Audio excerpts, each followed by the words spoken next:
भक्त गोरा कुभार।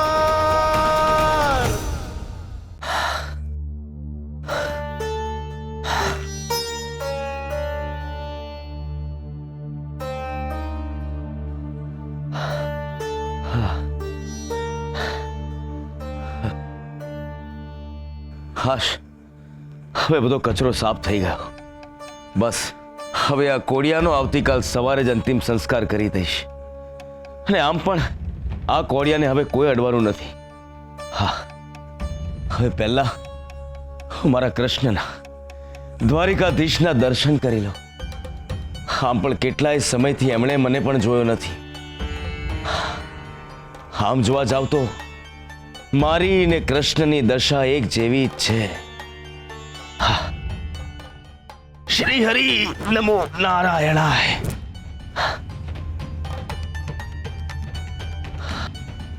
હા, હરે કૃષ્ણ. શ્રી હરિ નમો નારાયણાય. જય દ્વારિકાધીશ.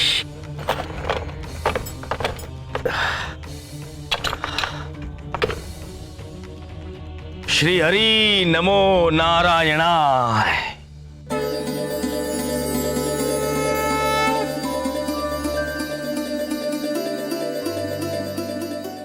હે મારા પ્રભુ શ્રી કૃષ્ણ ગોવિંદ હરે મુરારી. હે નાથ નારાયણ વાસુદેવા.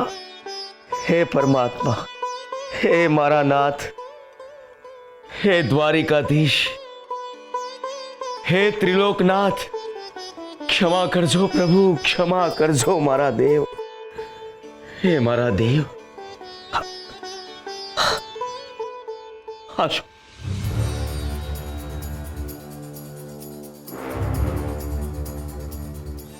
માફ કરજો મારા દેવ. આ પરમાન એના પરિવારના ઘરનો ગંદવાડ સાફ કરતા કરતા એના દાગા તમારા વાઘા પર લાગી ગયા. પણ તમે જોજો નાથ, હું આરતીમાં તમારી માટે નવા વાઘા લાવીશ. હા મારા નાથ, હું ફરીથી પહેલાની જેમ તમને શણગારીશ, સુશોભિત કરીશ. માફ કરજો મારા દેવ. મારી ગેરહાજરીનો લાભ લઈને પરમાન એના પરિવારે તમારી અને મંદિરની ખૂબ કફોડી હાલત કરી છે.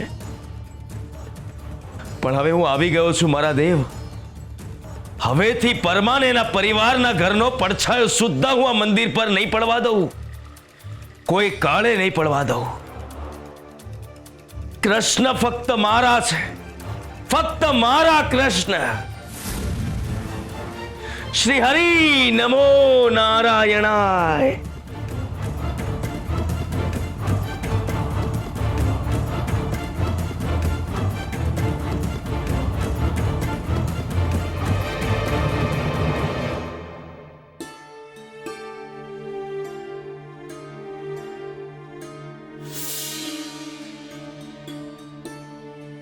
ના, ગિરધરદાસની નિયત તો સાફ ના થઈ, પણ એમને તમારા વસ્ત્રોને પણ મેલા કરી દીધા. કાળો રંગ એટલે ગંધવાળ? આ તો અણસમજુ વ્યક્તિઓની વ્યાખ્યા થઈ રૂકમણી. કાળો રંગ તો કૃષ્ણનો છે, કેશનો છે, આંખોને શણગાર આપતા આંજણનો છે. ગિરધરદાસે જેને કચરો અને ગંધવાળ કહ્યા એ તો પરમાના ઘરનો પૂજાપો છે. એણે પ્રગટાવેલા શ્રદ્ધાના દીપક છે. એનો મને દાગ ના લાગે, એ તો મારા વસ્ત્રો પરથી મારા હૃદયમાં ઉતરી જાય. પણ ગિરધરદાસનો આ ભાવ નહોતો ના. ગિરધરદાસ પ્રભાવ પાડવાની હરોળમાં છે રૂકમણી, એટલે એમના જીવનમાંથી ભાવ તત્વનો જ નાશ થઈ ગયો છે. અને એટલે જ એ દયાને પાત્ર બની ગયા છે. દયાને પાત્ર અને ગિરધરદાસ એમણે એમની સત્તા પાછી મેળવી લીધી. દેવીનું મૃત્યુ થયું અને હવે તો પરમા અને ગોરાને મંદિરમાં ના આવવા દેવાની એમણે જીદ લઈ લીધી છે.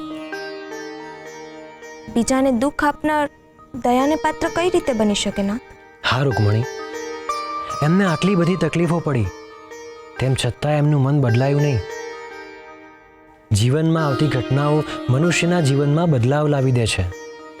પરંતુ ગિરધરદાસ સાથે ઘટનાઓ બનવા છતાં પણ એ પોતાની ભૂલ સમજીને અહંકારથી વિમુખ ના થઈ શક્યા. એ કૃષ્ણ ભક્ત કહેવડાવવા માંગે છે, પરંતુ મારા તરફ આવતા દરેક માર્ગમાં એ અડચણ બનીને ઊભા છે. એટલે એમનાથી વધારે દયાને પાત્ર બીજું કોણ હોઈ શકે? દેવી સાથે થયેલી ઘટનામાં એ પોતે નિમિત્ત બન્યા. એનો એમને લેશ માત્ર પણ પસ્તાવો નથી. એ પોતાના અહંકારમાં એ હદે ડૂબી ગયા છે કે ધર્મના માર્ગમાં પોતે જ અડચણ બની ગયા છે. રૂકમણી, હું સર્વનો છું, પણ એક અહંકારીનો નથી. તો પછી તમે એ જ અહંકારીને પોતાના મંદિરની પૂજાની સત્તા કેમ અપાવડાવ? ઘણી ચડતી પડતીની શરૂઆત હોય છે રૂકમણી. મંદિરના પગથિયા ચડીને ગિરધરદાસે એની પડતીના પગથિયા સર્જ્યા છે. ક્યાં ચાલ્યા ના? મારા ભાઈબંધને મળવા. કેમ? એણે મને યાદ કર્યો છે. ખાસ માંગણી કરી છે મારા ભાઈબંધે.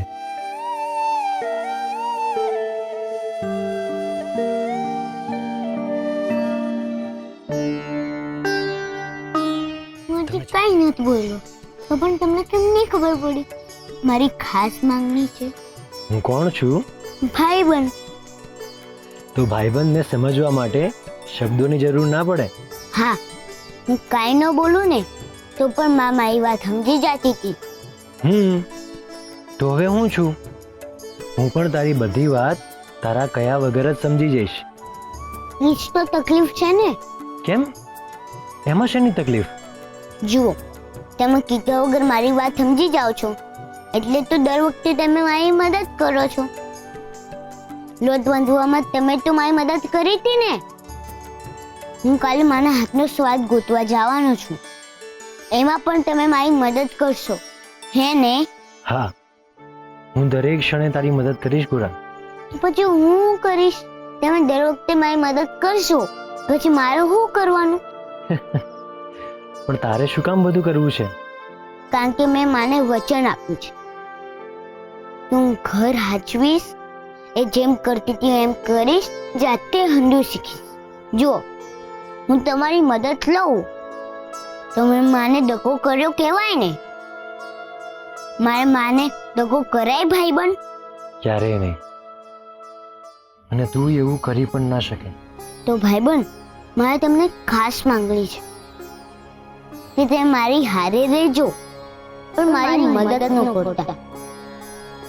નહીં કરો ને મારી મદદ, મને વચન આપો કે તમે મારી મદદ નહીં કરો.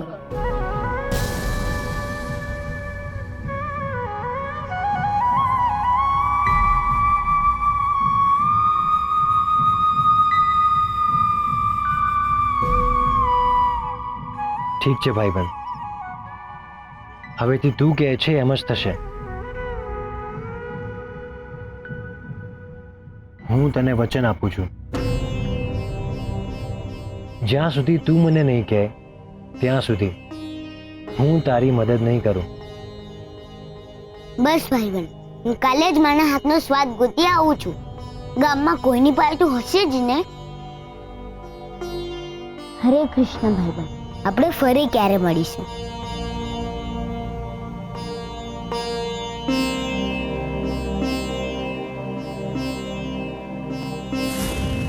આ તમે શું કર્યું નાથ?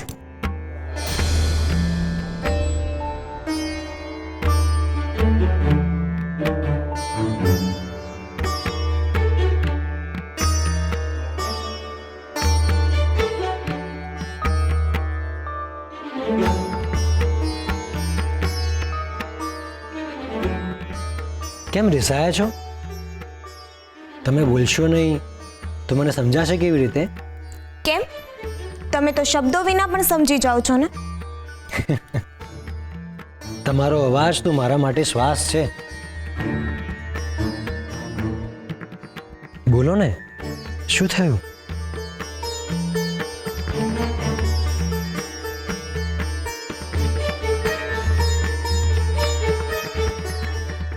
મને કહેશો કે શું થયું છે? તમે આવું વચન કેમ આપ્યું? મેં તો એની માંગણી પૂરી કરી. તમે એને કહી દીધું કે તમે હવે એની મદદ નહીં કરો.